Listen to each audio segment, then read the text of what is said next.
And the 5 that you don't know, that's your biggest test. So when you work in sales, you may sell to your friends and family, but the reality is all the people you're meeting with and selling with throughout your career are people you don't know, and you have to make sure that you're comfortable and confident in front of those people. When you sit down with people you don't know, ask yourself how it was to call them and schedule the appointment, how it was to actually go in and introduce yourself to them and tell them what you do, and then at the end when you've asked them for introductions, that's the key. Did they actually give you introductions? Could you build a good enough relationship during that 20-minute meeting where you're asking for advice that they would be willing to introduce you to somebody else?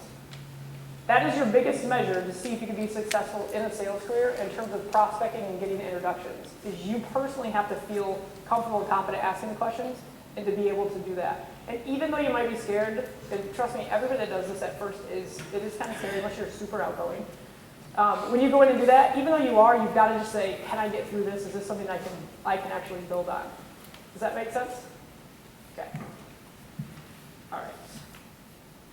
So what I'm going to do is I'm going to role play with Charity. And what's really funny is we've practiced role playing and we've blown it each time. So just to let you know, who knows what might come out here. So I'm going to role play the way we would do it at Northwestern Mutual, but that it is transferable to what you're doing. So when we meet with anybody that we meet with at Northwestern, we ask for referrals. So Charity and I, because we were financial representatives before we moved to the home office, we asked every prospect that we met and every client that we met for introductions every time we met them. And then because we were in leadership, we also asked people in the community for referrals to hire people into Northwestern. So that's all we ever did is prospect, prospect, prospect all the time. I mean, sometimes we'd be at a restaurant and we'd meet somebody who's in college, great waiter that's in college, and we just thought they were outgoing, and we would ask them or we would refer them in. So it's constantly about prospecting and being aware of your environment. So in our first meeting at Northwestern Mutual, we do something called a fact finder. And inside the fact finder, what we're really doing is trying to find out what your personal, professional, and financial goals are. So in the beginning of the meeting, everybody that we meet with, we're referred to. So we start our market the way I said. We start with 60 people we know. We talk to 5 people that we know well, 5 people out of our comfort zone, and 5 people that we don't know to start to build what our network would be. So at the beginning of a meeting, I would always thank them for coming in, and I would ask them if the nominator, so we're going to use Cameron Smith as the nominator, if Cameron Smith told you anything about the work that I do, and they almost always say, not really. So they're really coming in because they were referred to me, not because they think they need anything that I'm doing. So I would tell them about how I work, what the process is, and then here's what the language would be for me to set up for the end of the meeting that I can actually ask for referrals. So that's the part that's hard, is just to jump into the middle of your script. So I'm trying to think now, what do I say?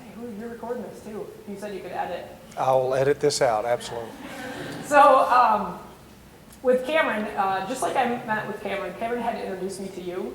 And at the end of this conversation, if you find our discussion to be valuable, I'd love to just brainstorm with you to see who you might know. Does that seem okay? Yeah. So I would ask that in the middle of everything. So I'd start with, thanks for coming in. Did Cameron tell you anything about this? Here's how we work at Northwestern. And then I would go into, just like I brainstormed with Cameron, I'd love to brainstorm with you. Same kind of thing. And then I start my introduction by saying, if we were to sit down 3 years from today, what would you like to see happen personally, professionally, and financially for you to feel really good about your progress? And then I don't talk. For the next 45 minutes, I would ask her questions about her personal, professional, and financial future, and I would listen and take notes the whole time. So there's very little talking on my part. It's all about her talking and me getting to know her to find out what she needs. At the end of our conversation, so at the end of me asking all the questions, this is how I close the meeting. So I know coming in here today, you had mentioned that Cameron didn't really tell you a lot about what we were going to do, but did you find our discussion to be valuable? Yeah, definitely. Okay, perfect. So coming in here, what were you thinking we were actually going to do today? I wasn't really sure. Okay, excellent. So if you thought this was valuable, what are some of the things that you really took away? What was the most valuable for you? It was really helpful to take a look at my personal, professional, and financial goals before. I've never really sat down with anybody to talk about that. Okay, excellent. So like I said when we came in, I would love to just brainstorm with you to see who you might know that you think might benefit from coming in and having this conversation. So just like Cameron introduced me to you, I would do it the same way. So what I typically get introduced to is between 6 and 10 people every time I sit down with somebody. And the reason I ask for 6 on the low end, and I'll pause to say the reason I ask for 6 on the low end is because people want to achieve goals. They actually want to hit what you say. So I really truly want 6, but I would love to get 10. So on my sheet, I have 6, 5, 4, 3, 2, 1.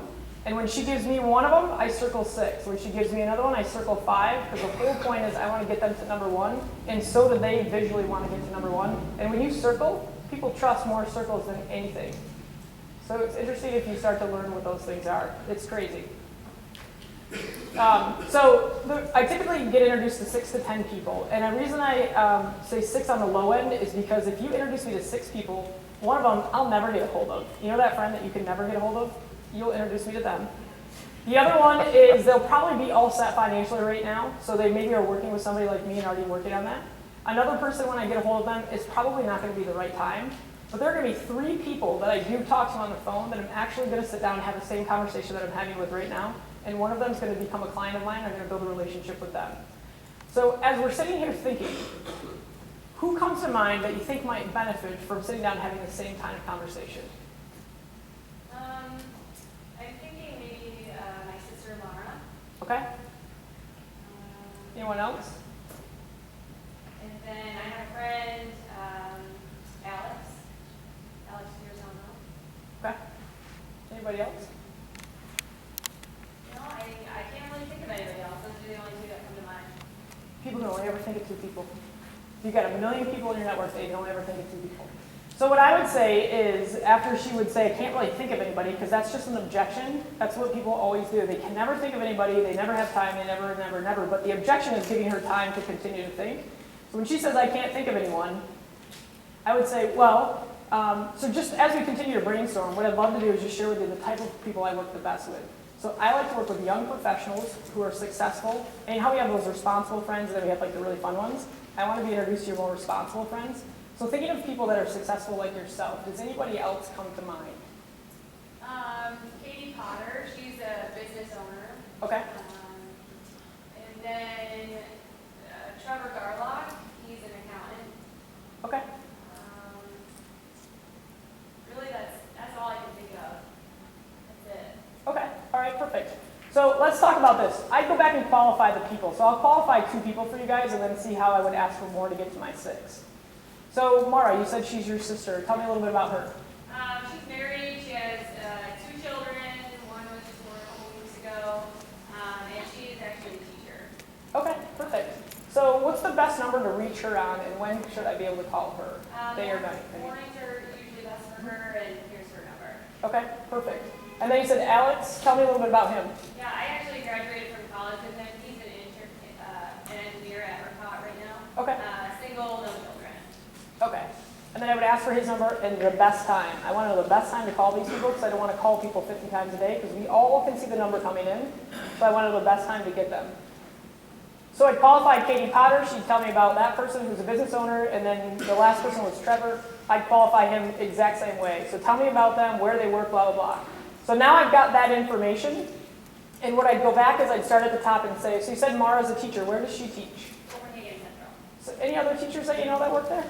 Yeah, actually I know 2 others, Mary and Stephanie.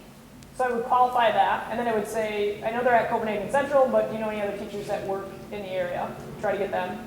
And then you said so-and-so's an engineer. I'd ask about that. Who else works there? Do you know any other engineers? Katie Potter's a business owner. Do you know any other business owners? So I would keep asking, and by keep asking, they'll keep giving them to you, but you helping them. So when you literally ask for referrals in the beginning, people are just caught off guard sometimes, and they can't think. If I just said to you, who do you know that I should be talking to? It's kind of like, oh, Jesus, I don't know. But if I said, who are your 3 best friends? When you go out tonight, who are you going to bring? I know you all know that, right? So, I mean, when you just have to help qualify and help them walk through how to ask for those introductions. So I get those introductions, and then how I close it is just like I shared at the beginning. So my close is, so you've introduced me to these 6 people, and what I'd like to do is I'm going to call them in the next 2 days. So if today was, so I'll call them Monday. So I'm going to make, I'll actually give them a call on Monday.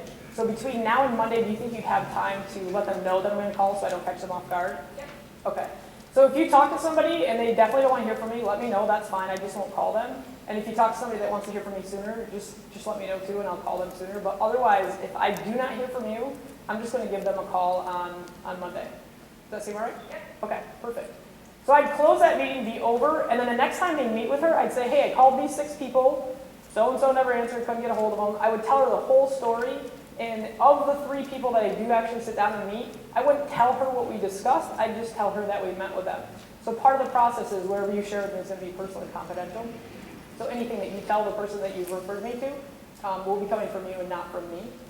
So I would do that. So now let's say it's Monday, and Charity is going to be Katie. So I'm going to call Katie from Charity, which is going to be odd. So you can be, I'll say Katie referred me to you. So I'm going to call you so you can just answer the phone. Okay. So ring, ring. Hello? Hey, is this Charity? Yes, this is Sarah. Hey, Charity, this is Sarah Ward. I'm a friend of Katie Ward's, Katie Potter's. Sorry, it's my sister. I'm a friend of Katie Potter's. How are you today? I'm great, thanks. Did by any chance did Katie mention I'd be giving you a call? She actually didn't.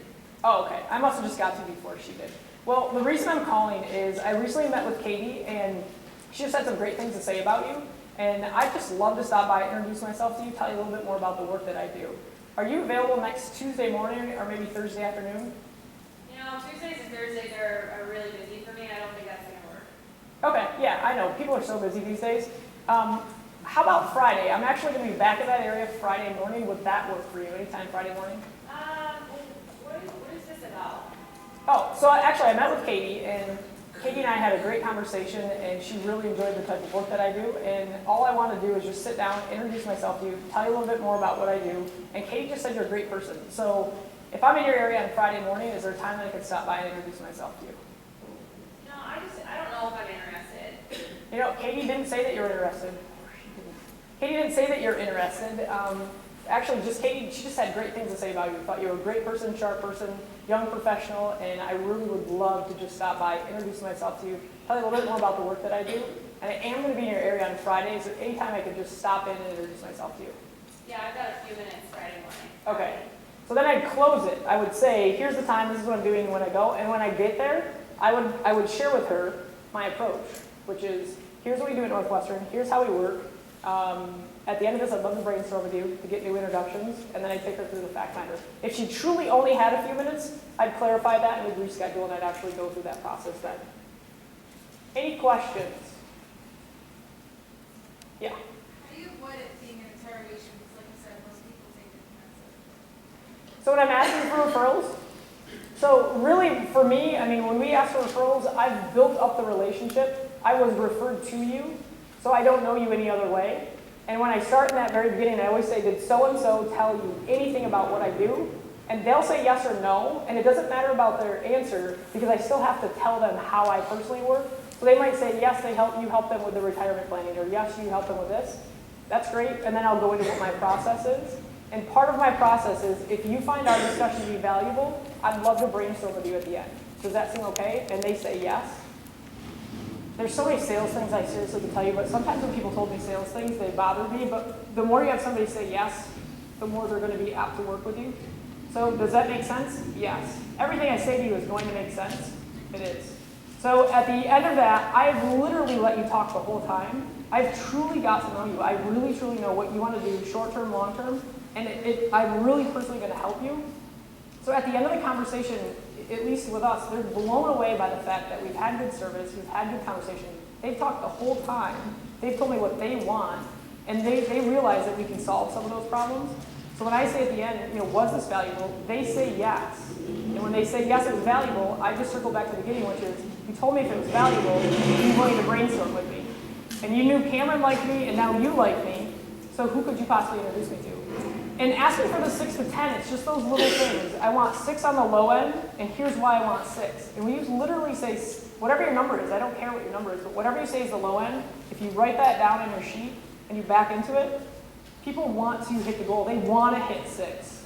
So it's tone and it's like confidence, and I know what I'm going to ask them, and I know everything she might throw at me for an objection, because they're all the same objections. Any other questions? She said no, she doesn't know what you do, or whatever. You don't tell her exactly what contract. Because I'm only calling to make an appointment. I'm not calling to sell her anything on the phone or tell her anything about what I do on the phone. My sole purpose when I phone somebody is to make the appointment.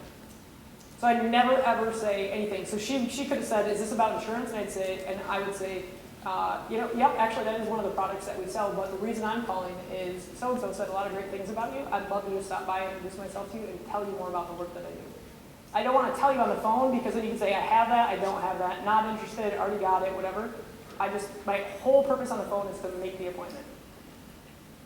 I was gonna have that same question too, but once you got to the part that you tell her about what you're doing, would you tell her briefly about what that is, or are you just thinking, oh, this is a work ethic, or are you going like straightforward, like talk about what you're doing? Never tell them what I'm You doing. know, never tell. I never do. Wow. I never tell them what I'm doing because I'm referencing the referrer. The referrer is giving me the appointment, not what I do is giving me the appointment. And what I'm going to do in that 1 hour meeting, I couldn't possibly explain to you for you to know what you're going to feel. So I keep referencing Katie. I kept saying, Katie said great things about you. Katie didn't say you were interested. It's all about Katie and what she told me. I may reference some personal things Katie said, like, Katie said you're a young professional and I want to meet young professionals. Katie said this about you. That's all I'm doing, and the reason I went for 3 objections is the first objection is a smokescreen. I'm too busy. I don't care. I don't know what this is. They don't even sometimes know you're calling. Like she said, Katie didn't tell her. So if they don't know, the first thing is, how do I get this person off the phone? That's what they're thinking. So it's all about tone and how you're saying it to them. That's why I said, hey, Charity, I'm a friend of Katie's. By any chance did she mention I'd be giving you a call? So even though she has no idea who I am, she doesn't even remember I said my name is Sarah, she just heard Katie's name. So she's now thinking, why the hell did Katie get my name out? So she's trying to get off the phone with me. And they are. You can feel they're trying to get off the phone. So when she says I'm busy or I'm whatever, her first objection, I just assume they're saying that, trying to think about how Katie referred her, what the heck is going on. So I don't even care that she says it. I just handle that objection, and then I go back. I always offer my time. We're going to be there Tuesday and Thursday. What time's better for you? And then she's saying, you know what, I don't think I'm interested. She doesn't even know what I'm talking about. They just say that, just like you do when you go to the store, you're not interested. So she doesn't know. She says, I'm not interested.